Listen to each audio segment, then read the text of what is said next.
I have a story to tell you this morning, and I brought this because I wanted you to have a little better sense about what happens in this story.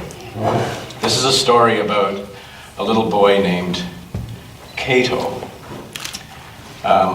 who is probably about Hannah's age, about 10.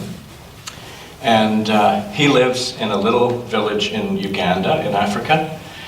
And in the village he lives in, there's no water, there's no electricity.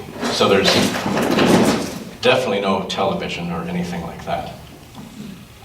And every morning he has to get up early and walk about 2 kilometers to the well, which is way outside the village, and fill 2 jugs with water, and then carry them back 2 kilometers to his home, so they have water for the day.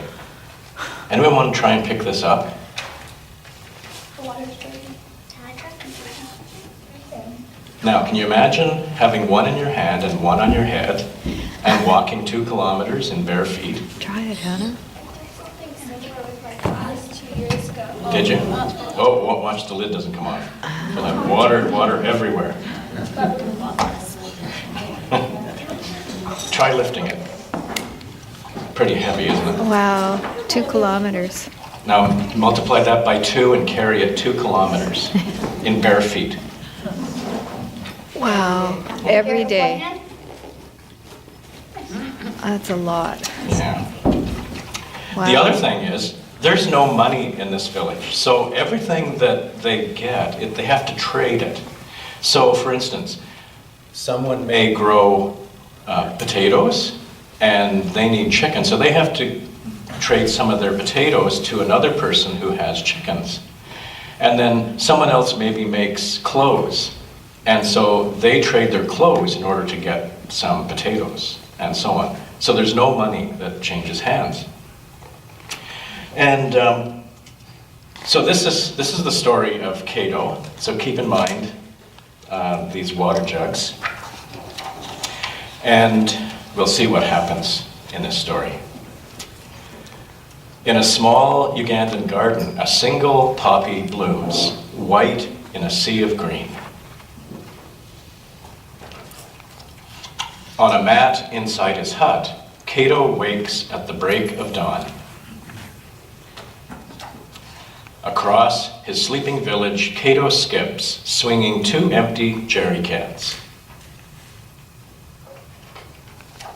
Beyond the village gate, Cato races through the grass and down a rut-filled hill.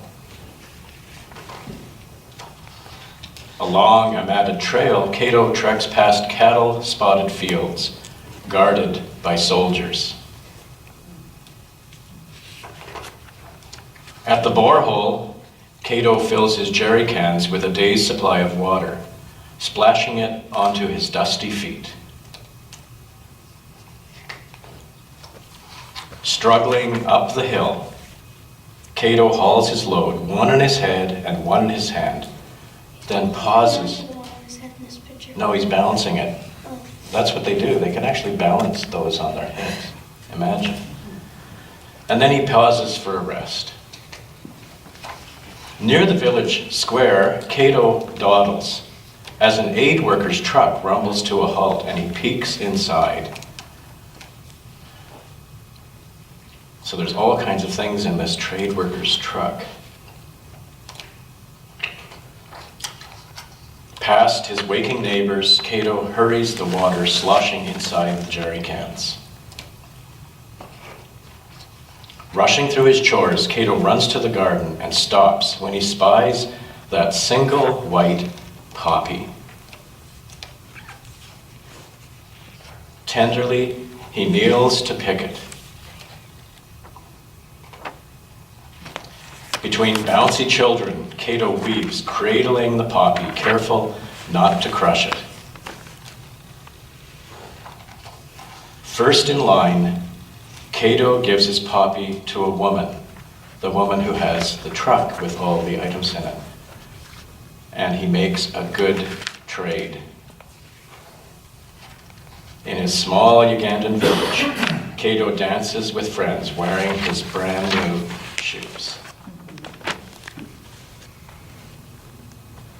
I wonder how, Why does I it wa- stick like?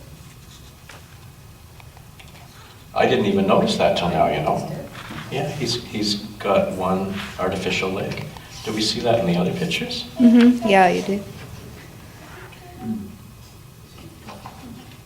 The guy has a different colored shirt. Mm-hmm. That's him right there. It's the pink shirt. Yeah. Well, they all end up with shoes, of course. I wonder how Cato felt to have shoes to wear. Happy? So you don't need to run across on the rock. Yeah, he won't have to be in bare feet on the rocks. And I wonder how that woman felt receiving that white poppy in trade.